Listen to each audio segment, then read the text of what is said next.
Belgaum district cooperative ಬ್ಯಾಂಕಿನ 25-26ನೇ ಸಾಲಿನ ಒಂದು ಅಡಾವೆ ತಮ್ಮ ಮುಂದಿಡಲು ಅಗದಿ ಸಂತೋಷ ಅನಿಸ್ತದೆ. ಠೇವು ಸಂಗ್ರಹಣೆಯಲ್ಲಿ ನಮ್ಮ ಇವತ್ತು ಮಾರ್ಚ್ 31ಕ್ಕೆ ಇದ್ದಂತೆ 6,703 ಕೋಟಿ 36 ಲಕ್ಷ, ಅಂದರೆ ಹೋದ ವರ್ಷಕ್ಕಿಂತ 614 ಕೋಟಿ 30 ಲಕ್ಷ ಹೆಚ್ಚಾಗಿದೆ ಅಂತ ಹೇಳಲು ಸಂತೋಷ ಅನಿಸ್ತದೆ. ಡಿಪಾಸಿಟ್ 6,703 ಕೋಟಿ 3.36, ನಿಮ್ಗೆ ಅದ್ರಲ್ಲಿ ಎಲ್ಲ ಕೊಟ್ಟು ಬಿಡ್ತೇವೆ ನಾವು. ಮತ್ತೆ ಆಮೇಲೆ 616 ಕೋಟಿ 30 ಲಕ್ಷ ಹೆಚ್ಚಾಗಿದೆ. ಇದು ಹೋದ ಮಾರ್ಚ್ ಕಂಪೇರ್ ಮಾಡಿ ಈ ಮಾರ್ಚ್ ಒಳಗೆ ಕಂಪೇರ್ ಮಾಡಿದ್ದಾರೆ.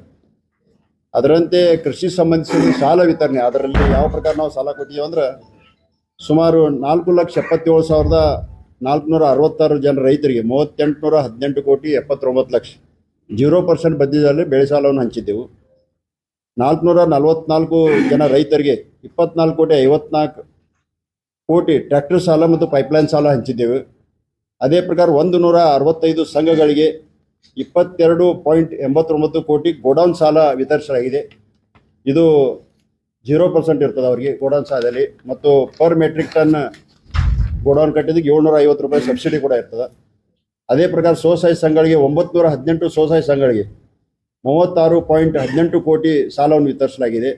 ಮಹಿಳಾ ಸಂಘಗಳಿಗೆ ರೂಪಾಯಿ 5 ಲಕ್ಷವರೆಗೆ 0% ಮತ್ತು 5ರಿಂದ 10 ಲಕ್ಷವರೆಗೆ 4% ಈ ಪ್ರಕಾರವಾಗಿರ್ತದೆ. ಇನ್ನು ಕೃಷಿಯೇತರ ಸಾಲ ಅಂದರೆ ದ್ವಿಚಕ್ರ ವಾಹನ ಇರ್ಬೋದು, ಕಾರ್ ಇರ್ಬೋದು, ಟ್ರ್ಯಾಕ್ಟರ್ ಇರ್ಬೋದು, ವಾಣಿಜ್ಯ ವೆಹಿಕಲ್ಸ್ ಇರ್ಬೋದು, ಹೌಸಿಂಗ್ ಸಾಲ, ಮಾರ್ಟ್ಗೇಜ್ ಸಾಲ, ಈ ಎಲ್ಲದಕ್ಕೂ 160.28 ಕೋಟಿ ಕೃಷಿಯೇತರ ಸಾಲ, ಅದು ಸುಮಾರು 10.5ರಿಂದ 13ವರೆಗೆ ಬಡ್ಡಿ ದರದಲ್ಲಿ. ಬಂಗಾರ ಸಾಲ ಕೂಡ 176 ಕೋಟಿ 36 ಲಕ್ಷ 10% ಬಡ್ಡಿ ದರದಲ್ಲಿ ವಿತರಿಸಲಾಗಿದೆ. ಅದೇ 25-26ನೇ ಸಾಲಿನಲ್ಲಿ ಪ್ರಸ್ತುತ ಸಾಲಿನಲ್ಲಿ ನಮ್ಮ ಬ್ಯಾಂಕ್ ಸುಮಾರು 56 ಕೋಟಿ 25 ಲಕ್ಷವನ್ನು ಲಾಭವನ್ನು ಗಳಿಸಿದೆ. ಆ ಲಾಭದಲ್ಲಿ ಇನ್ನೂ ನಾವು ಸರ್ಕಾರದಿಂದ ಮಾನ್ಯತೆ ಪಡೆದಂಥ ಮತ್ತು ಕಾಯ್ದೆಯಲ್ಲಿ ಕಾನೂನಾತ್ಮಕವಾಗಿ ಬೋನಸ್ ಇರ್ಬೋದು ಮತ್ತು NPA ಇರ್ಬೋದು ಡಿಸ್ಟ್ರಿಬ್ಯೂಷನ್ ಮಾಡ್ತಾ ಇದ್ದೇವೆ. ಬೋನಸ್ ಕೂಡ ನಾವು ಸದಸ್ಯರಿಗೆ 15% ಬೋನಸ್ ಮತ್ತು 6% ಇನ್ಸೆಂಟಿವ್ ಅನ್ನು ಕೊಡ್ತಾರೆ. ಅಂದರೆ 21% ನಮ್ಮ ಕಾರ್ಮಿಕರಿಗೆ ಸಿಬ್ಬಂದಿ ವರ್ಗದವ್ರು ಈಗಾಗಲೇ ಕೊಡೋದು ಡಿಕ್ಲೇರ್ ಕೂಡ ಮಾಡಿದಾಗೆ. ಅದೇ ಪ್ರಕಾರ ಯಶಸ್ವಿನ ಯೋಜನೆ ನಿಮಗೆಲ್ಲ ಗೊತ್ತಿದ್ದ ವಿಷಯ, ಆರೋಗ್ಯ ಸ್ಕೀಮನ್ನು ಸರ್ಕಾರ, ಕರ್ನಾಟಕ ಸರ್ಕಾರ ಸಹಕಾರ ರಂಗ ಇರ್ತಕ್ಕಂಥ ಎಲ್ಲ ಸದಸ್ಯರು ಈ ಒಂದು ಯೋಜನೆಯನ್ನು ಜಾರಿಗೊಳಿಸಿದೆ. ಅದರಲ್ಲಿ ಸುಮಾರು 3,64,204 ಜನ ರೈತ ಸದಸ್ಯರಿಗೆ 26-27ನೇ ಸಾಲಿನಲ್ಲಿ ಈಗಾಗಲೇ ನೋಂದಣಿ ಮಾಡಲಾಗಿದೆ. ಒಂದು ಕುಟುಂಬಕ್ಕೆ 5 ಲಕ್ಷವರೆಗೆ ವಿಮೆ ಸಿಗ್ತದೆ. ಮತ್ತು ಅವ್ರ ಪ್ರೀಮಿಯಂ ಅದಕ್ಕೆ ಎಷ್ಟು ಇರ್ತದೆ ಅಂದರೆ ಒಂದು ಕುಟುಂಬಕ್ಕೆ 500 ರೂಪಾಯಿ, ಅಂದರೆ 4 ಜನ ಕುಟುಂಬ ಇದ್ರೆ 500 ರೂಪಾಯಿ. ಮತ್ತು ಪ್ರತ್ಯೇಕ ಹೆಚ್ಚು ಕುಟುಂಬದಲ್ಲಿ ಹೆಚ್ಚು ಜನ ಆದ್ರೆ ಅದಕ್ಕೆ 100 ರೂಪಾಯಿ ಪ್ರತ್ಯೇಕ ತುಂಬಬೇಕಾಗ್ತದೆ. ಇದು ಹಳ್ಳಿಗಳಲ್ಲಿ. ಶಹರದಲ್ಲಿ 1,000 ರೂಪಾಯಿ ಪ್ರತಿ ಕುಟುಂಬಕ್ಕೆ ಮತ್ತು 4 ನಂತರ ಹೆಚ್ಚಾದ ಕುಟುಂಬದ ಸದಸ್ಯರಿಗೆ 200 ಅಂತೆ ತುಂಬಬೇಕಾಗ್ತದೆ. ಈ ಪ್ರಕಾರ ಪ್ರಶಸ್ತವಾಗಿ ಜಾರಿಗೆ ಬಂದ ಕಾರ್ಯ ಯೋಜನೆಗಳು 25-20 ಸಾಲದಲ್ಲಿ ಸುಮಾರು 8 ಹೊಸ ಶಾಖೆಗಳನ್ನು ನಾವು ಈಗಾಗಲೇ ಪ್ರಾರಂಭ ಮಾಡಿದೆವು. ಅಂದರೆ ಟೋಟಲ್ 112 ಶಾಖೆಗಳು, ಅದು ಕೋರ್ ಬ್ಯಾಂಕಿಂಗ್ ಮುಖಾಂತರ ನಡೀತದೆ. ರಾಜ್ಯದಲ್ಲಿ ಪ್ರಥಮವಾಗಿ ನೀವೆಲ್ಲರೂ ಬಂದಿದ್ದೀರಿ, ಅಲ್ಲಿ ಉದ್ಘಾಟನೆ ಮಾಡಿದಂಥ 3 ಸ್ಕೀಮ್ಗಳು ಉದ್ಘಾಟನೆ ಮಾಡಿದೆವು. ಇರ್ತಕ್ಕಂಥ ನಮ್ಮ PKPS ಸೊಸೈಟಿಯ ಕಾರ್ಯದರ್ಶಿ ಮತ್ತು ಎಲ್ಲ ಸಿಬ್ಬಂದಿ ವರ್ಗದವರು 1 ಲಕ್ಷ ಪರ್ಯಂತ ಹೆಲ್ತ್ ಇನ್ಶೂರೆನ್ಸ್, 5 ಲಕ್ಷ ಪರ್ಯಂತ ಲೈಫ್ ಇನ್ಶೂರೆನ್ಸ್ ಮತ್ತು 15 ಲಕ್ಷ ಪರ್ಯಂತ ನಮ್ಮ ಆಕ್ಸಿಡೆಂಟಲ್ ಇನ್ಶೂರೆನ್ಸ್. ಈ ಪ್ರಕಾರವಾಗಿ ಸುಮಾರು DC ಬ್ಯಾಂಕಿನಿಂದ ಒಂದು 60% ತುಂಬಿ ಅವ್ರದ್ದು ಈಗಾಗಲೇ ನಾವು ವಿಮೆ ಸೌಲಭ್ಯವನ್ನು ಕೊಟ್ಟಿದ್ದೆವು. ಮತ್ತು ಬ್ಯಾಂಕಿನ ಡಿಜಿಟೀಕರಣಕ್ಕೆ ಸಂಬಂಧಿಸಿದಂತೆ ಗ್ರಾಹಕರ ತ್ವರಿತ ವ್ಯವಹಾರಕ್ಕಾಗಿ IMPS ಅಂದರೆ ಇಮಿಡಿಯೇಟ್ ಪೇಮೆಂಟ್ ಸರ್ವಿಸ್ ಸೌಲಭ್ಯವನ್ನು ಕಲ್ಪಿಸಲಾಗಿದೆ. ಅತಿ ಶೀಘ್ರದಲ್ಲಿ UPI ಯೂನಿಫೈಡ್ ಪೇಮೆಂಟ್ ಇಂಟರ್ಫೇಸ್ ಸೇವೆ ಕೂಡ ಆರಂಭಿಸಲಾಗುವುದು. ಅದೇ ಪ್ರಕಾರ ನಮ್ಮ ಬ್ಯಾಂಕಿನ ಪ್ರಧಾನ ಕಚೇರಿಯಲ್ಲಿ ATM ಆಟೋಮೇಟೆಡ್ ಟೆಲ್ಲರ್ ಮಷಿನ್ ಒಂದೇ ಇದೆ. ಇನ್ನು ಮುಂದಿನ ದಿನಮಾನದಲ್ಲಿ ನಾವು ಪ್ರತಿಯೊಂದು ಬ್ರಾಂಚ್ನಲ್ಲಿ ಮತ್ತು ಪ್ರತಿಯೊಂದು ತಾಲೂಕಾ 5 ಸ್ಥಳಗಳಲ್ಲಿ ಕೂಡ ಹೆಚ್ಚಿನ ಒಂದು ATM ಕೂಡ ಒಂದು ಅಳವಡಿಸೋದು. ರಿಸರ್ವ್ ಬ್ಯಾಂಕ್ ಆಫ್ ಇಂಡಿಯಾ ಮತ್ತು NABARD ಮಾರ್ಗಸೂಚನವಾಗಿ ಸೈಬರ್ ಸುರಕ್ಷತಾ ಫ್ರೇಮ್ ವರ್ಕನ್ನು ಕೂಡ ಬ್ಯಾಂಕಿನಲ್ಲಿ ಜಾರಿಗೆ ತರಲಾಗಿದೆ. ಅದೇ ಪ್ರಕಾರ ಪ್ರಾಥಮಿಕ ಕೃಷಿ ಪತ್ರವನ್ನು ಸದೃಢಗೊಳಿಸಬೇಕಾದ್ರೆ ಬ್ಯಾಂಕಿನ ವಿತರಿಸುವ ಕೃಷಿಯೇತರ ಸಾಲಗಳು ಪ್ರತಿ ಕಾರ್ಮಿಕ ಪ್ರಾಥಮಿಕ ಕೃಷಿ ಸಂಘ ಮುಖಾಂತರ ಕೂಡ ನಾವು ಈಗಾಗಲೇ ಪ್ರಾರಂಭ ಮಾಡಲಾಗಿದೆ. ಅದೇ ಪ್ರಕಾರ ಸಂಘದ ಆಡಳಿತ ಮಂಡಳಿ, ಪ್ರಾಥಮಿಕ ಕೃಷಿ ಪತ್ತಿನ ಸಂಘದ ಆಡಳಿತ ಮಂಡಳಿ ಸದಸ್ಯರಿಗೆ ಮತ್ತು ಸಿಬ್ಬಂದಿ ವರ್ಗದವರಿಗೆ 1% ರಿಬೇಟ್ ದರದಲ್ಲಿ ಸಾಲವನ್ನು ಹಂಚುವ ಯೋಜನೆ ಕೂಡ ಈಗಾಗಲೇ ಮಾಡಲಾಗಿದೆ. ಮತ್ತು ನೀವು ಬಹಳ ಸಲ ಗೊತ್ತೇ ಪ್ರೆಸ್ ಮೀಟ್ ಬಂದಾಗ ನೀವಿರ್ಬೋದು ಅಥವಾ ಕೆಲವೊಂದು ಯೂಟ್ಯೂಬ್ನಲ್ಲಿ ಬಹಳಷ್ಟು ಚರ್ಚೆಗೆ ಗ್ರಾಸವಾದಂಥ JN ಇನ್ಫ್ರಾಸ್ಟ್ರಕ್ಚರ್ ಅಂದರೆ ಜಯಶೀಲ್ ಶೆಟ್ಟಿ ಅವರು 130 ಕೋಟಿ 5 ಎಕರ್ ಮೇಲೆ ತೊಗೊಂಡಿರೋದು ಬಹಳಷ್ಟು ಒಂದು ವಿಷಯ ಆಗಿದೆ. ಆದ್ರೆ ನಾನು ಇವತ್ತು ಹೇಳ ಬಯಸ್ತೇನೆ, ನಮ್ಮ ಒಳ್ಳೆಯ ಕಸ್ಟಮರ್ ಅವರು. ಯಾಕಂದ್ರೆ ಸುಮಾರು 130 ಕೋಟಿ ತೊಗೊಂಡು 11.60 ಕೋಟಿ ಈಗಾಗಲೇ ಬಡ್ಡಿಯನ್ನು ಕಟ್ಟಿದ್ದಾರೆ. ಮತ್ತು ಮಾರ್ಚ್ 31 ಪೂರ್ತಿ ಸಾಲವನ್ನು ಅವ್ರು ನಿಲ್ಲು ಮಾಡಿದ್ದಾರೆ. ಅವ್ರ ಪೇಮೆಂಟ್ ಗೌರ್ಮೆಂಟ್ನಿಂದ ಬರಬೇಕಾದಿತ್ತು. ಅವ್ರು ಬಂದ ನಂತರ ಮೊದಲು DC ಬ್ಯಾಂಕ್ ನಿಮ್ಗೆ ಆಟ ಬೇಡಪ್ಪ ಅಂತ ತಿಳ್ಕೊಂಡು ನಮ್ಗೆ ಬಂದು ತುಂಬಿರು. ಯಾಕಂದ್ರೆ ಇನ್ನೂ ಇದ್ರೆ ನಮಗೆ ಬಡ್ಡಿ ಬರ್ತಿದ್ದು ವರ್ಷದ ಒಂದು ಒಳ್ಳೆಯ ಕಷ್ಟ. ಅದೇ ಪ್ರಕಾರ ಲಕ್ಷ್ಮೀ ನರಸಿಂಹ ಏನು ಒಂದು ಸಕ್ಕರೆ ಕಾರ್ಖಾನೆ ಕೂಡ ತಾವು ಹೇಳ್ತಿದ್ರಿ, ಅದನ್ನು ಕೂಡ ಏನಿಲ್ದಾರ ಕೊಟ್ಟಿದ್ದೀರಿ ಅಥವಾ ಯಾವ ಕಂಪ್ನಿ ಇಲ್ಲ ಅಂದ್ಕೊಳ್ಳಿ, ಅದು ಕೂಡ ಮಾರ್ಚ್ 31ರವರೆಗೆ 20.27 ಕೋಟಿ ಬಡ್ಡಿಯನ್ನು ಕೂಡ ಅವರು ಈಗಾಗಲೇ ಕಟ್ಟಿದ್ದಾರೆ. ಅಂದ್ರೆ 1 ಮಂತ್ ಮಾನಿಟರಿ ಇರೋದು, ಮುಂದಿನ ವರ್ಷದಿಂದ ಅದು ಇನ್ಸ್ಟಾಲ್ಮೆಂಟ್ ಕೂಡ ಪ್ರಾರಂಭ ಆಗುತ್ತದೆ. ಅದ್ರ ಮೇಲೆ ನಮ್ಮ ಇವತ್ತು ಶೇರ್ ಬಂಡವಾಳ ಈಗ ಮಾರ್ಚ್ 31 25ಕ್ಕೆ 303 ಕೋಟಿ ಇದ್ದದ್ದು ಇವತ್ತು 335 ಕೋಟಿ ಈ ವರ್ಷದಲ್ಲಿ, ಅಂದ್ರೆ 32.71 ಲಕ್ಷದಷ್ಟು ಈಗಾಗಲೇ ಹೆಚ್ಚಾಗಿದೆ. ಅದೇ ಪ್ರಕಾರ ನಮ್ಮ ನಿಧಿಗಳು ಅಂದ್ರೆ ನಮ್ಮ ಫಂಡ್ಸ್ 375 ಕೋಟಿ ಇದ್ದು 396 ಕೋಟಿ ಆಗಿದೆ, ಅಂದ್ರೆ 20 ಕೋಟಿ ಹೆಚ್ಚಾಗಿದೆ. ಠೇವುಗಳು 6087 ಕೋಟಿ ಇದ್ದು 6700 ಅಂದ್ರೆ 616 ಕೋಟಿ ಹೆಚ್ಚಾಗಿದೆ. ಹೊರಗಿನ ಸಾಲಗಳು ನಾವೇನು ಹೊರಗಿಂದ ನಾಬಾರ್ಡ್ ಅಥವಾ ಅಪೆಕ್ಸ್ ಬ್ಯಾಂಕಿನಿಂದ ಸಾಲವನ್ನು ತರ್ತಿದ್ದೆವು, 1666 ಇದ್ದದ್ದು 2175 511 ಕೋಟಿ ಸಾಲವನ್ನು ಕೂಡ ಹೆಚ್ಚು ತಗೊಳ್ಳಾಗಿದೆ. ಗುಂತಾವಣಿಗಳಂದ್ರೆ ನಾವು ಇನ್ವೆಸ್ಟ್ಮೆಂಟ್ ಮಾಡಿದ್ವಿ ಹೋದ ಮಾರ್ಚ್ನಲ್ಲಿ 25 ಮಾರ್ಚ್ನಲ್ಲಿ 2275.80 ಇದ್ದದ್ದು ಈ ಸಲ 2519.27 ಕೋಟಿಯನ್ನು ನಾವು ಈಗಾಗಲೇ ರಿಸರ್ವ್ ಇಟ್ಟಿದ್ದೆವು. ಅಂದರೆ 845 ಕೋಟಿ ನಮ್ಮ ಇನ್ವೆಸ್ಟ್ಮೆಂಟ್ ಕೂಡ ಹೆಚ್ಚಾಗಿದೆ. ಅದೇ ಪ್ರಕಾರ ಲಾಭ ನೀವು 56 ಕೋಟಿ ಅಂದ್ರೆ ಸುಮಾರು 23 ಕೋಟಿ ಅಷ್ಟು ಈಗಾಗಲೇ ಹೋದ ವರ್ಷಕ್ಕಿಂತ ಹೆಚ್ಚಾಗಿದೆ. ದುಡಿಯೋ ಬಂಡವಾಳ 8592 ಹೋದ ವರ್ಷ ಇತ್ತು. ಈ ವರ್ಷದಲ್ಲಿ 9776 ದುಡಿಯೋ ಬಂಡವಾಳ ಅಂದ್ರೆ 1183.30 ಕೋಟಿ ಈಗಾಗಲೇ ಹೆಚ್ಚಾಗಿದೆ.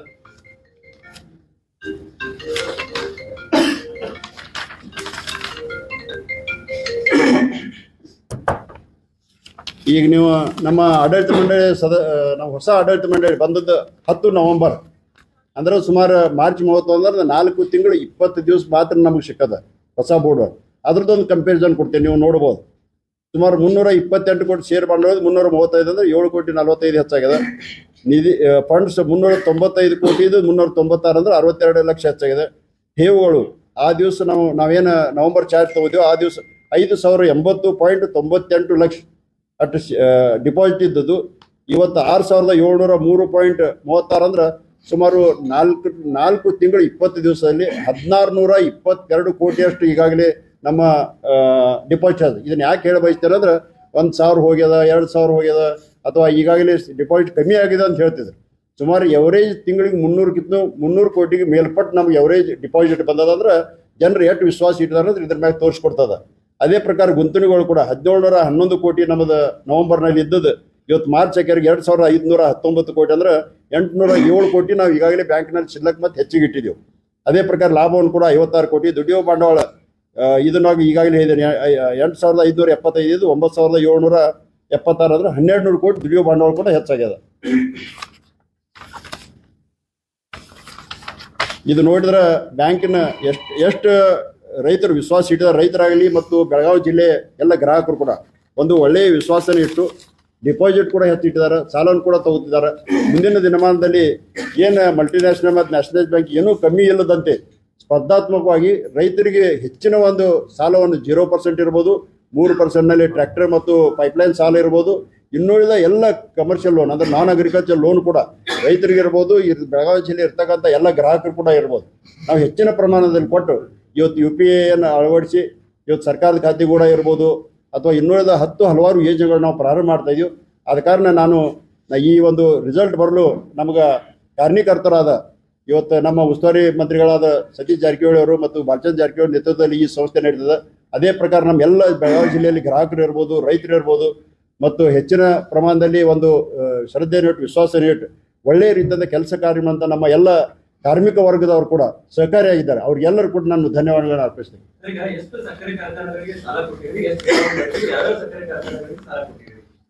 ಸುಮಾರು ಬೆಳಗಾವಿ ಜಿಲ್ಲೆಗೆ ಬಹಳಷ್ಟು ಅಂದ್ರೆ ಸುಮಾರು 13 ಅಲ್ರಿ ಟೋಟಲ್ 13 ಎಷ್ಟು ಹೇಳ್ರಿ, ಟೋಟಲ್ ನಂಬರ್ ಹೇಳ್ರಿ. ಶುಗರ್ ಫ್ಯಾಕ್ಟ್ರಿ ಬೆಳಗಾವಿ ಅದೇ ಹೇಳ್ತೇನೆ 13 ಕೊಟ್ಟಿದ್ದೆವು ಮತ್ತು ಬೇರೆ ಜಿಲ್ಲೆಗಳು ಕೂಡ ಒಂದು 3-4 ಸಕ್ಕರೆ ಕಾರ್ಖಾನೆ ಕೊಟ್ಟಿದ್ದಾರೆ. ಆಲ್ಮೋಸ್ಟ್ ಎಲ್ಲ ಸಕ್ಕರೆ ಕಾರ್ಖಾನೆ ನಮಗೆ ಇದಾಗಿ ಬಿಡೋದು ಏನು ಬರೀ ಮಾರ್ಚ್ನಲ್ಲಿ ಕರೆಕ್ಟಾಗಿ ತುಂಬಿದ್ದಾರೆ.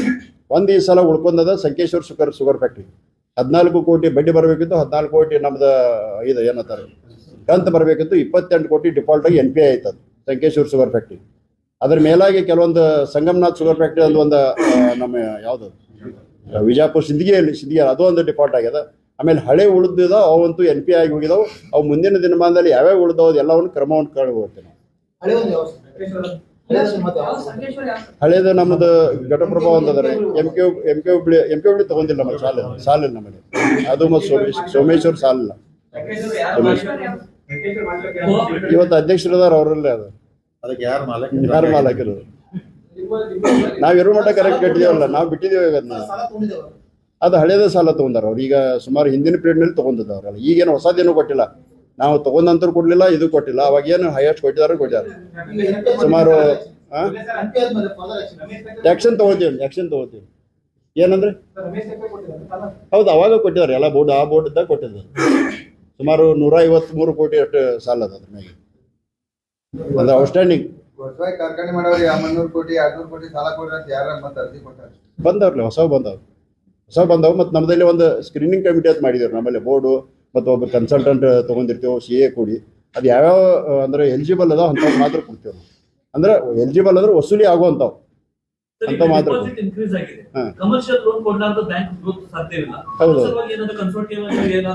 ಮಾಡ್ತಾ ಇದ್ವಿ ಅಲ್ಲ ನೋಡ್ರಿ, ಇನ್ನೂವರೆಗೆ ಯಾಕೆ ಅರ್ಜಿ ಹೆಚ್ಚು ಬಂದಿಲ್ಲ ಅಂದ್ರೆ ನಮ್ಮ ಮೀಟಿಂಗ್ ಆಗಬೇಕು, ಆಮೇಲೆ ಸ್ಯಾಂಕ್ಷನ್ ಮಾಡಬೇಕು. ಆದ್ರೆ ಇವತ್ತು ನಮ್ಮೆಲ್ಲ ಆಡಳಿತ ಮಂಡಳಿ ನಾನು ಧನ್ಯವಾದ ಹೇಳ್ತೀನಿ.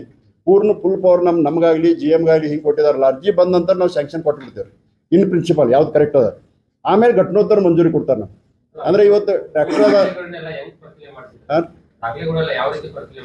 ಅದೊಂದು ಸಿಸ್ಟಮ್ ಇದ್ರಲ್ಲ, ನಮ್ಮ ಹತ್ರ ಸ್ಟಾಫ್ ಅದ, ಅದ್ರ ಇದದ, ಅದಕ್ಕೆ ಮತ್ತೆ ಟೆಕ್ನಿಕಲ್ ಟೀಮ್ ಅದ ನಮ್ಮದು. ಇಲ್ಲ ನಮ್ಮ ಮುಂದೆ ಬಂದಿಲ್ಲ, ನಾವು ತಗೊಂಡಿದ್ದು ನಾವು ಬಂದಾಗ ಕರೆಕ್ಟ್ ಐತಿ ನಮ್ಮದು. ಯಾರೋ ಹೇಳ್ತಾರಂತ ಅಂತಂದಲ್ಲ. ಯಾರಂದ್ರಿ 2 ವರ್ಷದಿಂದ ಬರ್ದಿರ್ಬೇಕು. ನಮ್ಮಲ್ಲೇ ಬಂದವ್ ಕರೆಕ್ಟ್ ಇರ್ತಾರೆ, ನಾವು ಚೆಕ್ ಮಾಡಿಸಿದೇವ್ರಲ್ಲ. ಇಲ್ಲ ನಮ್ಮಲ್ಲೇ ಬಂದ್ರೆ ಕ್ಲಿಯರ್ ಮಾಡ್ದೆ. ಯಾಕಂದ್ರೆ ಈ ಯೂಟ್ಯೂಬರು ಅವರೆಲ್ಲ ಕೂಡಿ DCC ಬ್ಯಾಂಕ್ ಅಥವಾ ಲೋನ್ ತಗೊಂಡೆಲ್ಲ ಓಡಿಸೇ ಬಿಟ್ರೆ ನೀವು ಹೇಳ್ತಿಲ್ಲ ರೀ. SP ಸಂಬಂಧ ಅಲ್ಲ ಅದ್ರ ಮುಜಾವರನು ಫ್ಯಾಮಿಲಿ ಲ್ಯಾಂಡ್ ಅದ್ರ. ಇವ್ರು ಬಂದು 1926 ಕೋಕಳ ಎಂಟ್ರಿ ಆಗಿದ್ದಾರೆ ಪೊಲೀಸರು. ಗೋಳಿಬಾರ್ ಕಡೆಗೆ ನೀವೆಲ್ಲ ಪೇಪರ್ ಗೋಳಿಬಾರ್ ಕಡೆಗೆ ಇಷ್ಟ ಐತ್ರಿ, ಮುಂದೇನೂ ಇಲ್ಲ. ಮುಜಾವರ್ ಓನರ್ ಲ್ಯಾಂಡ್ ಇದೆ, ಅವರು ಹಾಳು ನಡೆದೈತದ. ಹೈಕೋರ್ಟ್ ಆಫ್ ಕರ್ನಾಟಕ ಏನು ಆರ್ಡರ್ ಮಾಡ್ತೀರಿ ಕಾರ್ಪೊರೇಷನ್ಗೂ DC ಇದನ್ನ ಪೇಪರ್ ಚೆಕ್ ಮಾಡಿಸ್ಬೇಕು. ಅಕಸ್ಮಾತ್ ಪೊಲೀಸರು ಕಾರ್ಪೊರೇಷನ್ ಏನಾರು ಡಾಕ್ಯುಮೆಂಟ್ ಹಾಜರು ಮಾಡಿದ್ರೆ ಅವ್ರು ಕೊಡ್ರಿ, ಅವ್ರು ಕೊಡೋದಿಲ್ಲ ಅಂದ್ರೆ ಓನರ್ ಕೊಡ್ಬೇಕಂತೇಳಿ ಹೈಕೋರ್ಟ್ ಆಫ್ ಕರ್ನಾಟಕ ಆರ್ಡರ್ ಮಾಡ್ತಾರೆ. ಅದ್ರ ಮೇಲೆ ಪ್ರೊಸೀಜರ್ ಎಲ್ಲ ನಡೀತದ. ನಡೆದು ಬಂದ ನಂತರ ಈಗೆಲ್ಲ ಓನರ್ ಹೆಸರು ಮ್ಯಾಗ ಉತ್ತಾರ ಇದ್ದಾರೆ ಅದೆಲ್ಲ. ಅಂದ್ರೆ ಮೊದಲು ಕರ್ನಾಟಕ ಸರ್ಕಾರ ಇತ್ತು, ಉತ್ತಾರ ಇತ್ತು. ಪೊಲೀಸರು ನಮ್ದು ಕ್ಲೇಮ್ ಮಾಡತ್ತಾರೆ. ಕ್ಲೇಮ್ ಮಾಡಕ್ರಿ ಅವ್ರೊಂದು ಲೆಟರ್ ಕೊಟ್ಟು ಬಿಟ್ಟು ನಮ್ದು ಹಿಂಗೆ ಎಂಟ್ರಿ ಆಗಿತ್ತು ಅಂತಂದ್ರೆ ಕೋಕಳ ಎಂಟ್ರಿ ಅಂತಾರಲ್ಲ, ಅದು ಯಾಕಾಗೈತಿ ಅಂತ ದೊಡ್ಡ ಹಿಂದೆ ಅದ್ರ ಇತಿಹಾಸ ಐತೆ. ಅದನ್ನೆಲ್ಲ ಚರ್ಚೆ ಮಾಡಕ್ ಆಗುದಿಲ್ಲ ರೀ. ಸೊ ಅದಕ್ಕೆ ಅವ್ರು ಅದೊಂದು ಕಾಗದ ಇರ್ಕೊಂಡು ನಮ್ದು ಇರ್ತಾರ. ಅವ್ರಿಗೆ ಏನು ಆಗಿಲ್ಲ. ಅವ್ರು ಎಲ್ಲಿ ಸುಪ್ರೀಂ ಕೋರ್ಟ್ ಹೋದ್ರು ಪೊಲೀಸ್ ಆಗಲ್ಲ, ಮುಜಾವರ್ ಲ್ಯಾಂಡ್ ಅದು ಮುಜಾವರದಿಂದ ಜೈಸಿಲ್ ಸೆಟ್ರ್ ಖರೀದಿ ಮಾಡಿದ್ರು. ಸುಪ್ರೀಂ ಕೋರ್ಟ್ ಹೋದ್ರೆ ಅವ್ರಂತೆ ಆಗ್ತದೆ. ತಾತ್ಕಾಲಿಕ ಅವ್ರು ಫೈಟ್ ಮಾಡತ್ತಾರು, ಏನ್ ಮಾಡಕ್ ಆಗುದಿಲ್ಲ.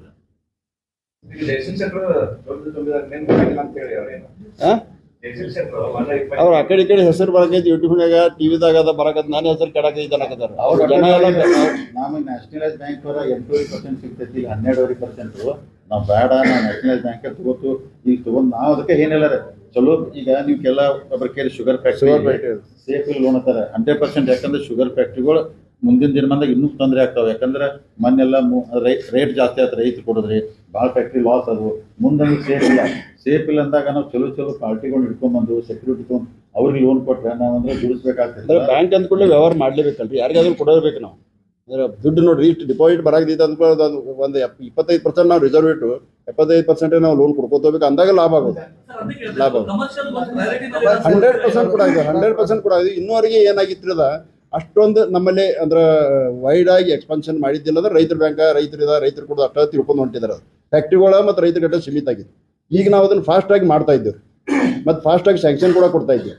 ಯಾಕಂದ್ರೆ ಕೋಆಪ್ಟಿವ್ ಒಂದು ಸಿಸ್ಟಮ್ ಅದ ನಮ್ಮಲ್ಲಿ. ಈಗ ಇವತ್ತು ಮೀಟಿಂಗ್ ಆಯ್ತು ತಿಳ್ಕೊಂಡು ನಾಳೆ ಅರ್ಜಿ ಕೊಟ್ಟಂದ್ರೆ ಮತ್ತೊಂದು 2 ತಿಂಗಳದಾಗ ನಮ್ಮ ಮೀಟಿಂಗ್ ಆಗೋದು. ಅವತ್ತಾಗ ನಿಲ್ಲವ್ರು ಏನವ್ರ.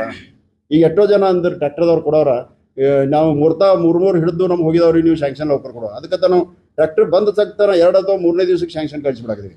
ಈಗ ಬೇಕಾದ್ರೆ ನೀವು ಎಲ್ಲ ಸಂಘದವ್ರು ಕೇಳ್ಬೋದು, ಯಾರಿಗೂ ಕೇಳ್ಬೋದು. ಎಷ್ಟು ಅರ್ಜಿ ಬಂದಾವಲ್ರಿ ಕೊಡೋದೇ ಇಲ್ಲಂದ್ರೆ ಲೇಟ್ ಇಟ್ಟಿರ್ತೀವಿ. ಕೊಡೋದಿತ್ತಂದ್ರೆ ಇಮಿಡಿಯೇಟ್ ಆಗಿ ಅಂದ್ರೆ national bank, multinational bank, cooperative bank ಏನು ಕೆಲಸ ಮಾಡಾಕದಾರ ಅದ್ರ ಜೊತೆಗೆ ನಾವು ಹೊಂಟಿದ್ದೇವೆ. ಸದ್ಯ ಕಾಂಪೀಟ್ ಮಾಡಿ ಅವ್ರಿಗಿಂತ ಒಂದು ಚಲೋ ಒಂದು ಹೆಜ್ಜೆ ಮುಂದಿಟ್ಟು ಸರ್ವಿಸ್ ಒಳ್ಳೆ ದೃಷ್ಟಿಯಲ್ಲಿ ಕೊಡುವಂಥ ಕೆಲಸ ಮಾಡಾಕಿದ್ದೀವಿ. ಹಾಂ, ಕ್ವಿಕ್ ಸಾಲ. 10 ಕೋಟಿ 5 ಕೋಟಿ ಡಿಮಾಂಡ್ ಕೊಟ್ಟಿರ್ತೀವಿ ರೈತರ ಬೇಡಿಕೆ ಕೊಡೋದು 2 ಕೋಟಿ 3 ಕೋಟಿ ಕೊಡ್ತಾರೆ ರೈತರು. ನಾವು ಇಲ್ಲ ಡಿಮಾಂಡ್ ಕೇದಟ್ಟು ಕೊಡ್ತೀವಿ. ಅದಕ್ಕೊಂದು ಕೋಷ್ಟಕ ಅದ. ಅಂದ್ರೆ ನಾವು 0% ಅಂದ ತಕ್ಷಣ ಎಲ್ಲದಕ್ಕೂ ಒಂದು ಇದು ಬರ್ತದೆ. ಒಂದು ಡಿಸ್ಟ್ರಿಕ್ಟ್ ಟೆಕ್ನಿಕಲ್ ಕಮಿಟಿ ಅದ, ಅದರಲ್ಲಿ ಒಂದು ಪರ್ ಎಕರ್ ಎಷ್ಟು ಕೊಡಬೇಕು ಮಾಡಬೇಕು ಅಂತ ಇದು ಮಾಡಿದಾರೆ. ಈಗ ಅವ್ರದ್ದು ಮೋಸ್ಟ್ ಡಿಮಾಂಡ್ ಒಂದು ತಕ್ಷಣ ನಮಗೇನು ಕೊಡಬಾರ್ದು ಅಂತಿಲ್ಲ, ಕೊಡ್ಬೋದು. ಖರೆ ಅಲ್ಲಿ ಕೊಟ್ರೆ ಈಗ ನೋಡ್ರಿ, ಈಗ ಸುಮಾರು ಕರ್ನಾಟಕದಲ್ಲೇ ನಾವು ಹೈಯೆಸ್ಟ್ ಕೊಟ್ಟದ್ದು 3,800 ಕೋಟಿ ಅಂದ್ರೆ ಪರ್ ಎಕರ್ 40,000 ಕೊಡ್ತೀವಿ. ಅವ್ರು ಎಷ್ಟು ಎಕರ್ ಕೊಡ್ತಾರೆ ಅಷ್ಟು ನಾವು ಕೊಡ್ತಿರ್ತೀವಿ. ಅದು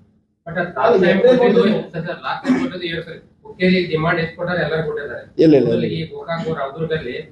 ಅವು ಹೋದ್ ಸಲ ಆಗಿರ್ಬೇಕು. ನಾವು ಈಗ ಕರೆಕ್ಷನ್ ಮಾಡಾಕಿದ್ವಿ. ಯಾರ್ಯಾರು ಎಲಿಜಿಬಿಲಿಟಿ ಎಷ್ಟು ಇದ್ದು ಇಮಿಡಿಯೇಟ್ ಕೊಡಾಕಿದ್ದೇವೆ. ಯಾವ್ದ್ರಿ ಇಲ್ಲ 0% ಇದ್ರದ 40,000. ಹಂಗಂದ್ರೆ ನೋಡ್ರಿ ನಮ್ಮಲ್ಲಿ ಏನಾಗಿದಾರದ ಈಗ ಕ್ರಾಪ್ ಮ್ಯಾಗ ಹೆಚ್ಚು ಕಮ್ಮಿ ಮಾಡ್ತಾರೆ.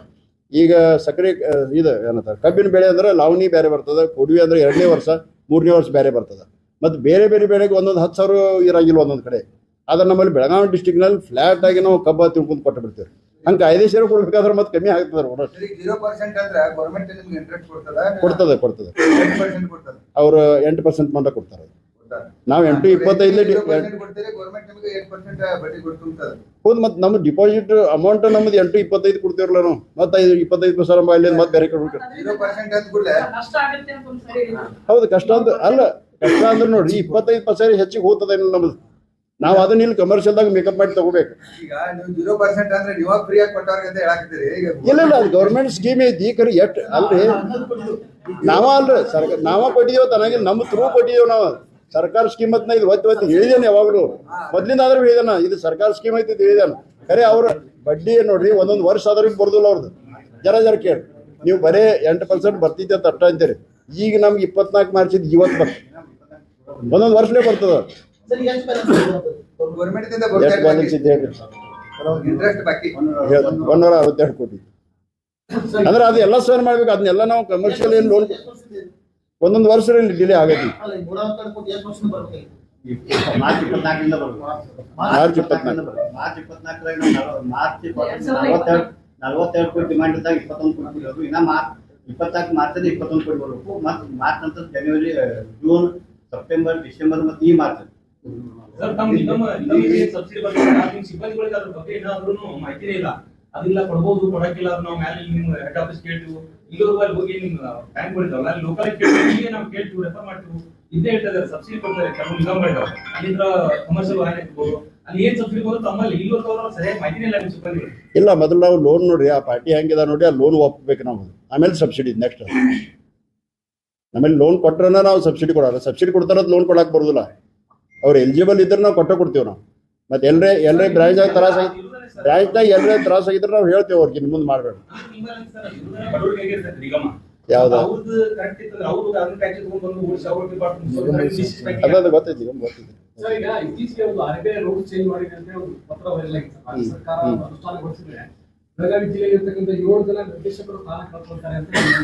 ಅದ ಡಿ.ಆರ್ ಆಕ್ಟ್ ಅಂತ ಬಂದದ ಖರೇನ ಅದಿನ್ನೂ ಕೋಆಪರೇಟಿವ್ ಲಾಗು ಆಗಿಲ್ಲ. ಡಿ.ಆರ್ ಆಕ್ಟ್ ಅದು ಬಂದ ಅದೇನಾಗಿತ್ತು ರೀ ಮೊದಲು ಕಂಪ್ನಿ ಮತ್ತು ಪ್ರೈವೇಟ್ ಕಂಪ್ನಿಗೆ ಅಷ್ಟೇ ಇತ್ತು. ಅದು ಇವಾಗ ಬ್ಯಾಂಕ್ಗಳು ಕೂಡ ಕೋಆಪರೇಟಿವ್ ಬ್ಯಾಂಕ್ಗಳು ಕೂಡ ಇದು ಕೂಡಿಸಿದ್ರು. ಅಂದ್ರೆ ಎಲ್ಲ ಬ್ಯಾಂಕಿಗೆ ಬರೋದ್ರಿ ನಮ್ಮಲ್ಲಿ ಬಂದಿಲ್ಲ. ಅಂದ್ರೆ ನಮ್ಮ ಸರ್ಕಾರದವ್ರು ಮೊದಲು ಒಪ್ಕೋಬೇಕು, ಆಮೇಲೆ ಅದು ನಮ್ಗೆ ಬಂದತ್ತು ಏನೋ ಎಫೆಕ್ಟ್ ಆಗಿ. ಯಾಕಂದ್ರೆ ಇಲೆಕ್ಷನ್ ನಡೆದಾಗ ಕೂಡ ಸ್ಕ್ರೂಟಿನಿದಲ್ಲಿ ನಮ್ಗೆ ಬರ್ಬೋದು ಅಂತ ತಿಳ್ಕೊಂಡು ಒಂದು ಅಂದಾಜಿದ್ ಎಲ್ಲರೂ ಅಡ್ವೊಕೇಟ್ ಅದು ಕರ್ಕೊಂಡ್ಬಂದು ಎಲ್ಲರೂ ಕೂಡಿಸಿದ್ದೇವೆ. ನಿಮ್ಗೆ ನೆನಪಿರ್ಬೇಕಾದ್ರೆ ಅವಾಗಿಂದ ಚಲೋ ಇದ್ರಿ ಅದು.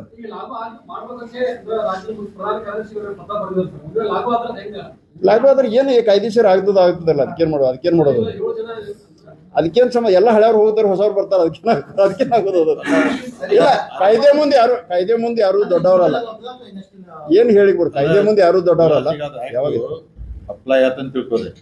ಇಡೀ ದೇಶದೊಳಗ ಏನ್ ಸಹಕಾರಿ ಎಲ್ಲಾರು ಹೋಗ್ತಾರೆ. ಎಲ್ಲರೂ ಹೋಗ್ತಾರೆ. ನಾವು ಅಡ್ಡ ಅಲ್ಲ, ಹೊಸ ಇಲ್ಲ ಅಡ್ಡ ಅಲ್ಲ. generation ಬರ್ತೈತಿ. ಹೊಸ ಜನರೇಷನ್ Almost ಅಲ್ಲ. ಮತ್ ನೋಡ್ರಿ ನಾವು ಕಾಯ್ದೆ ಒಪ್ಪಬೇಕಾಗ್ತದೆ ಯಾವಾಗಿದ್ರು ಕೂಡ. ಸಿಬ್ಬಂದಿಗಳು ಬ್ಯಾಂಕಿಂಗ್ ಸಿಬ್ಬಂದಿಗಳಿಗೆ ಇನ್ಶೂರೆನ್ಸ್ ಎಲ್ಲ ಸವಲತ್ತುಗಳು ಮಾಡಿದ್ದೀರಿ. ಡಿವಿಡೆಂಡ್ ಕೊಡೋ ಪದ್ಧತಿ ಐತೆ. ನಿಮ್ಮಲ್ಲಿ ನೀವು ಸದಸ್ಯರಿಗೆ ಡಿವಿಡೆಂಡ್ ಕೂಡ ನಾವು 5% ಕೊಡಾಕಿದೇವ್ರಿ ಈಗ ವರ್ಷ. ಇದನ್ನೇನು ಹೆಚ್ಚು ಪ್ರಾಫಿಟ್ ಅದಕ್ಕೆ ಹೆಚ್ಚು ಕೊಡ್ಕೋತೈತಿ. ಅದನ್ನ ಮನೆ ಮಾತಾಡಿದಿರ ನಮ್ದು 100 ಕೋಟಿ ಪ್ರಾಫಿಟ್ ಅದ, ನಾವು ಕಮ್ಮಿ 8% ಕೊಡ್ಬೇಕು. ಡಿಪಾಸಿಟ್ ಏನು ಕೊಡ್ತೇವಲ್ಲ 8.25 ಹೈಯೆಸ್ಟ್ ಅದ ನಮ್ದು. ಅಟ್ಟರೆ ಕೊಡ್ಬೇಕು ಅನ್ನೋದು ನಮ್ದು ವಿಚಾರ ಇದೆ. ಕರೆ ಈಗ ಸದ್ಯ ಇನ್ನೂ ಕೂಡ ನಾವು ಪ್ರಾಫಿಟ್ ಸ್ವಲ್ಪ ಅಟ್ರಾಗದೇವು. ಇನ್ನು ಹೆಚ್ಚು ಪ್ರಾಫಿಟ್ ಆದಾಗ ಹೆಚ್ಚು ನಾವು ಕೊಡಕ್ಕೆ ಚಾಲು ಯಾವಾಗಿಂದ ಚಾಲು ಮಾಡ್ತೀರಿ ಸರ್? ಇಲ್ಲ ಪ್ರಾಫಿಟ್ ಆಗ್ಬೇಕಲ್ಲ. ಈಗ ಹೆಂಗಾಯ್ತ್ರಿ ನಮ್ಗೆ ಬರೀ 4-5 ತಿಂಗಳು ಅಷ್ಟೇ ಸಿಗ್ತಾವೆ. ಅಂದ್ರೆ ಹೆಚ್ಚು ನಮ್ಗೆ ಏನೋ ಇದ್ರಾಗ ಇದು ಮಾಡ್ಲಿಕ್ಕೆ ಬರೋದ ಒಂದು ಹಂತ ಮುಟ್ಟಿದೆವು. ಇನ್ನು ನೆಕ್ಸ್ಟ್ ಇಯರ್ ಅಂತೂ ಜಂಪ್ ಆಗ್ಬೋದು. ಈಕ್ವಲ್ ಇಲ್ರಿ ಅದು. ಅಲ್ಲಿ ಎಷ್ಟು ಮೆಂಬರ್ ತರ್ತಾರೆ ಅದ್ರ ಮೇಲೆ ಆಗ್ತಿದೆ. ಇಲ್ಲ ಆಗ್ತದೆ. ಇಲ್ಲ 1 ಕೋಟಿ 20 ಕೋಟಿ ಅಥವಾ 1 ಕೋಟಿ 50 ಲಕ್ಷ ಇದ್ದವ್ರು 20 ಲಕ್ಷ ಇದ್ದವ್ರು ಅಲ್ಲಿ ಅವ್ರು ಎಷ್ಟು ಮೆಂಬರ್ ತೊಗೊಂಡ್ಬರ್ತಾರೆ ಅಷ್ಟು ಕೊಡ್ತೇವ್ರಿ ನಾವು. ಮೆಂಬರ್ ಕೇಳ್ತಾರೆ ಅವ್ರ ಜಮೀನು ಎಷ್ಟದ ಅದ್ರ ಮೇಲೆ.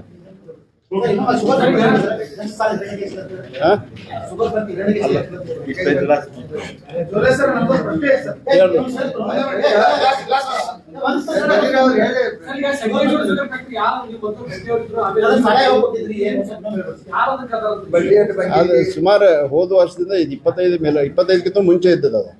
ನಾವು ಮತ್ತೆ ಅದಕ್ಕೆ ನೋಡಿ ನಮ್ಮದಿಂದ ಸ್ವಲ್ಪ ಸಾಲ ಕೊಟ್ಟು ಅದನ್ನು ರಿವೈವ್ ಮಾಡ್ಬೇಕಂತ ತಿಳ್ಕೊಂಡು ನಾವು ಹೊರಟವ್ರು.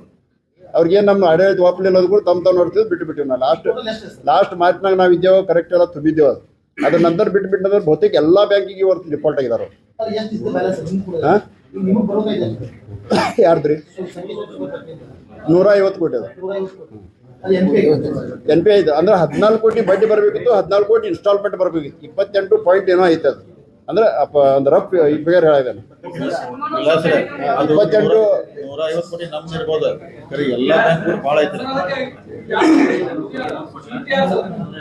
ಶೂಟಿ ಇದರ್ಲೆ ಆ ಕಾರ್ಖಾನೆ ಶೂಟ್ ಇಲ್ಲ.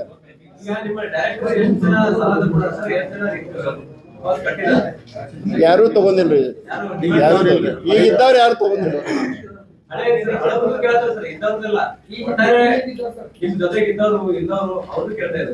ಇಲ್ಲಿ ಯಾರು ತಗೊಂಡಿಲ್ಲ. ಅಲ್ಲ ಈಗ ನೋಡಿ ಹೇಳ್ತಾನೆ ಅವ್ರ ಕಂಪನಿಗಳು ವೈಯಕ್ತಿಕ ಎಲ್ಲ ಕಂಪನಿಗಳಿಗೆ ಹಿಂದೂ ಪಂಚನಗೌಡ ಒಬ್ರು ತಗೊಂಡ್ರಿ, ಕೃಷ್ಣ ಅದ್ರ ಸಲುವಾಗಿ ದಂಡ ಬಿದ್ದರು. 25 ಲಕ್ಷ ಒಬ್ರು ತಗೊಂಡ್ರಿ, ಒಬ್ರು 2-4 ಕೋಟಿ NCLT ಹೋಗಿದಾರ. ಅವ್ರು ಹಳೆ ಡೈರೆಕ್ಟ್ ತಗೊಂಡಿರೋದ್ರಿ. ಅದಕ್ಕೆ ಅದ್ರ ಸಂಬಂಧ ಪೆನಾಲ್ಟಿ ಆಗಿದೆ. ಲಾಸ್ಟ್ ಟೈಮ್ ಎಲ್ಲ ಇಶ್ಯೂ ಆಗಿದೆ. ಅಲ್ಲ ಅವ್ರು ಹೇಳ್ತಾನೆ ಈಗ ಬಂದದ ಅಂದ್ಬಿಟ್ಟು ನಮ್ಮ ತರಪೆ ಅಂತಾರ. ಅವ್ರ ತಪ್ಪದಿಂದ ಆಗಿದೆ. ಅದು ಮೊದಲನೇ ಸಾಲದಾಗ ಅವಾಗಿಂದ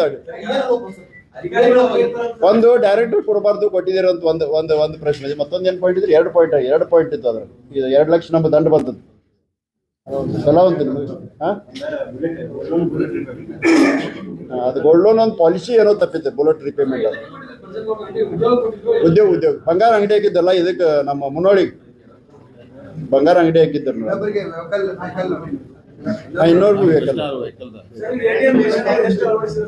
ಈಗ ಒಂದಾದ್ರೆ ನಮ್ದು ಬರೀ ಇಲ್ಲ. ಅದನ್ನ ಹೇಳ್ತೇನೆ, ಇನ್ನು ಮುಂದೆ ಹೆಚ್ಚು ಬ್ರಾಂಚ್ಗಳು ಮಾಡ್ತೇವೆ.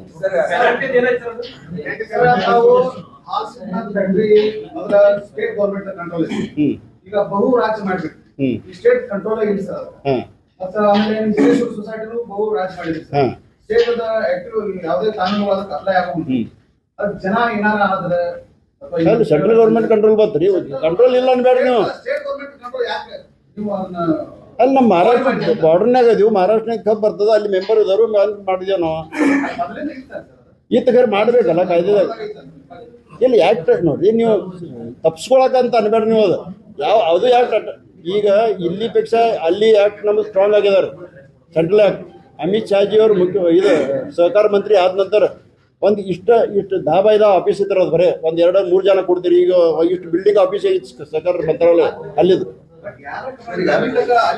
ಎಲ್ಲ ಮುಟ್ತಾರೆ. ಎಲ್ಲ ಕಂಟ್ರೋಲ್ ನಾವು ಅವ್ರಿಗೆ ಬ್ಯಾಲೆನ್ಸ್ ಇಲ್ಲ ಎಲ್ಲ ಬರ್ತದೆ. ಕಂಟ್ರೋಲ್ ತಪ್ಪು ಕಲ್ಪನೆ ಇದೆ. ಎಲ್ಲ ಕಂಟ್ರೋಲ್ ತಪ್ಪಿಸೋ ಸಲ ಹೋಗಿದೀವ ಅಂತ ಅನ್ನಬೇಡ. ಎಲ್ಲ ಕಡೆ ಕಂಟ್ರೋಲ್ ಬರ್ತದೆ. ನಾವು ಅವ್ರಿಗೆ ಬ್ಯಾಲೆನ್ಸ್ ಶೀಟ್ ಕಳಿಸ್ಬೇಕಾಗ್ತದ. ಯಾವುದೂ ಇದ್ರೂ ಅವ್ರ ಪರ್ಮಿಷನ್ ತಗೊಳ್ಬೇಕಾಗ್ತದ. ಎಲ್ಲನೂ ಮಾಡ್ಬೇಕಾಗ್ತದ. ಈಗ chairman ಆಗಿ ಸರ್ ನೀವು ಸ್ಟೇಟ್ ಗೌರ್ಮೆಂಟ್ ಕಂಟ್ರೋಲ್ ಆಗುತ್ತೆ ಸರ್. ಆದ್ರೆ ನಿಮ್ಮ ಸಂಸ್ಥೆಗಳು ಮಾತ್ರ ಸ್ಟೇಟ್ ಗೌರ್ಮೆಂಟ್ ಕಂಟ್ರೋಲ್ ಆಗಿದ್ದಲ್ಲ ಅಂತ. ಅಲ್ಲಿ ಮುಂದೆ ಎಕ್ಸ್ಪಾನ್ಷನ್ ಮಾಡ್ಬೇಕಾದ್ರೆ ನಾವು ಹೋಗಬೇಕಿರೋದು ಮುಂದೆ ನಾವು ಸ್ಟೇಟ್ ಇದು ಹೆಂಗದ ಬೆಳಗಾವಿ ಡಿಸ್ಟಿಕ್ ರೆಸ್ಟ್ರಿಕ್ಷನ್ ಅದ ಇದು ನಮ್ಗೆ ಹೋಗಕ್ಕೆ ಬರಲ್ಲ.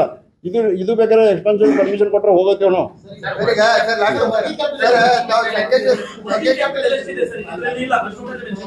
ಮೆನ್ಷನ್ ಮಾಡಿದ್ದಾರೆ 9,776.03. ಈಗ ಇನ್ನೊಂದು ರಿಕ್ವೆಸ್ಟ್ ಎಲ್ಲ ಪ್ರಶ್ನೆವ್ರಿಗೆ, ಈಗ ನೀವೆಲ್ಲ ನೋಡಿರ್ಬೋದು ಅನ್ನಸಬ್ ಜೊಲ್ಲೆ ಅವ್ರಿಗೆ, ಯಾಕಂದ್ರೆ ಸುಮಾರು 6,700 ಕೋಟಿ ಮ್ಯಾಗ ಡಿಪಾಸಿಟ್ ಹೆಚ್ಚಾತ್ರೆ.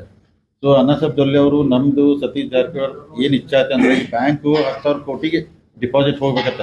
ಇದೇ ಸಲ 7,000 ಕೋಟಿಗೆ ಹೋಗ್ತಿದ್ರಿ ಅಂದ್ರೆ ಇನ್ನು 300 ಕಡಿಮೆ ಇತ್ತು. ಆದ್ರೆ ಇದೇ ಬ್ಯಾಂಕ್ ನಿಂದ ಬೆಳೆದು ದೊಡ್ಡವ್ರ ಆದವ್ರನ್ನ ಅಪಪ್ರಚಾರ ಭಾಳ ಮಾಡಿದ್ದಾರೆ. ಅಂದ್ರೆ ಜನಕ್ಕೆ ಗೊತ್ತಾಗೋಲ್ಲ. ಅಂದ್ರೆ 7,000 ಈಗ ಹೋಗ್ತಿತ್ತು, ಅಂದ್ರೆ ನಾವು ಜಲ್ದಿ 10,000 ಕೋಟಿ ರೀಚ್ ಆಗ್ತೀವಿ. ನಮ್ಮ ಮಾಧ್ಯಮ ಸ್ನೇಹಿತರ ಮುಖಾಂತರ ನಮ್ಮೆಲ್ಲ ಗ್ರಾಹಕರಿಗೆ, ರೈತರಿಗೆ, ಜನಕ್ಕೆ ಒಂದು ರಿಕ್ವೆಸ್ಟ್ ಮಾಡ್ತೀವಿ, ಯಾವುದೇ ಒಂದು ಅಲಿಗೇಷನ್ ಬತ್ತಂದ್ರೆ ಅದನ್ನ ಸ್ವಲ್ಪ ದಯಮಾಡಿ ಯೋಚನೆ ಮಾಡಿ ನಿಶ್ಚಿಂತ ಹೋಗ್ಬೇಕು. ಯಾಕಂದ್ರೆ ಯಾವುದೂ ಬ್ಯಾಂಕ್ ಅನ್ನಸಬ್ದಲ್ಲಿ ನಾವು ಮಾಡಿದ್ರು ಭಾಳ ಕ್ಲೀನಾಗಿ ಬ್ಯಾಂಕ್ ನಡೆಸತ್ತಾರು. ಸೊ ದಯಮಾಡಿ ತಮ್ಮೆಲ್ಲ ರೈತರಿಗೆ ಮತ್ತೊಬ್ಬರಿಗೆ ಯಾವುದೂ ಆ ಥರ ತಪ್ಪಾದಂಗೆ ಮಾಡೋದಿಲ್ಲ. ಮತ್ತು ಭಾಳ ಅಗದಿ ಕರೆಕ್ಟಾಗಿ ಲೋನ್ ಇರ್ಬೋದು, ಮತ್ತೊಂದು ಭಾಳ ಪ್ರಾಮಾಣಿಕವಾಗಿ ರಿಕವರಿ ಆಗೋಂಗೆಲ್ಲ ಮಾಡ್ತೀವಿ. ಮುಂದಿನ ದಿನಮಾನದಾಗ ಶುಗರ್ ಫ್ಯಾಕ್ಟ್ರಿ ಲೋನ್ಗಳು ಸೇಫ್ ಇಲ್ಲ. ನಾವು ಆದಷ್ಟು ನಿಮ್ಮ ಮುಖಾಂತರ ಅಪೀಲ್ ಮಾಡ್ತೀವಿ, ಯಾರು ಚಲೋ ಬಿಸ್ನೆಸ್ ಮ್ಯಾನ್ಗಳು ಅದಾರೋ, ಚಲೋ ಸೆಕ್ಯೂರಿಟಿ ಕೊಟ್ಟರೆ ಅಂಥವ್ರಿಗೂ ನಾವು ಲೋನ್ ಕೊಡ್ತೀವಿ. ಬ್ಯಾಂಕ್ಗೆ ಅಪ್ರೋಚ್ ಆಗ್ಬೇಕು ತಮ್ಮಲ್ಲಿ ವಿನಂತಿ ಮಾಡ್ಕೊಂಡು ತಾವೆಲ್ಲ ಬಂದದ್ಕ ತಮಗೆಲ್ಲ ಧನ್ಯವಾದ ಹೇಳಿ ಮುಗಿಸ್ಕೊಂಡಿದ್ದಾರೆ.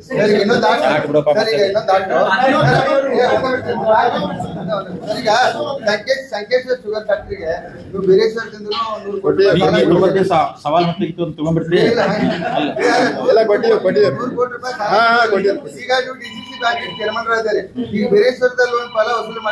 ಎರಡೂ ಇಲ್ಲಿ ಕೂತಾಗ ಇಲ್ಲಿ ಮಾಡ್ತೇನೆ, ಅಲ್ಲಿ ಕೂತಾಗ ಅಲ್ಲಿ ಮಾಡ್ತೇನೆ.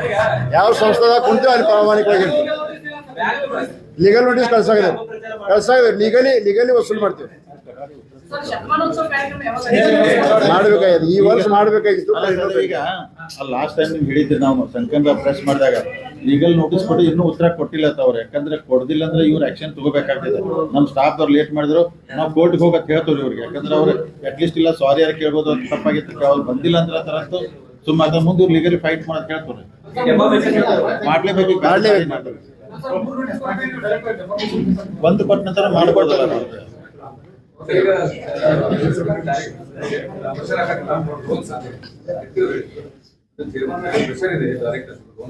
ಯಾರ್ದು ಇಲ್ರಿ, ನನಗಂತೂ ಎಲ್ಲರೂ ಕೂಡ ಫ್ರೀ ಹ್ಯಾಂಡ್ ಕೊಟ್ಟಿದಾರು. ವ್ಯವಸ್ಥಿತವಾಗಿ ಮಾಡತ್ ಹೇಳಿದಾರು, ವ್ಯವಸ್ಥಿತವಾಗಿ ಮಾಡಾಕ್ತೇವೆ ನಾವು. ಇಲ್ಲ, ಯಾರು ಕೇಳಿ ಈಗ ಇಂಡಿವಿಜುವಲ್ ಯಾರು ಕೇಳಕ್ ಈಗ ಉದಾಹರಣೆ MK ಶುಗರ್ ಕರೆಕ್ಟ್ ಕೊಡೋದಿವ್ರಿ. ರೆಕಮೆಂಡೇಶನ್ ಜरूर ಇಲ್ಲ. ನೀವು ಯಾರು ಬಂದ್ರು ಕೊಡ್ತೀವ್ರಿ, ನಾವು ಯಾರು ಬಂದ್ರು ಕೊಡ್ತೀವಿ. ಬೆಳಗಾವಿ ಡಿಸ್ಟಿಕ್ನಾಗ ಇರ್ಲಿ, ಯಾವ ಒಳ್ಳೆ ಲೋನ್ ಬಂದ್ರೆ ನಾವು ಕೊಡಕ್ಕೆ ರೆಡಿ ಇದೀವಿ, ಕೊಡ್ತೀವಿ.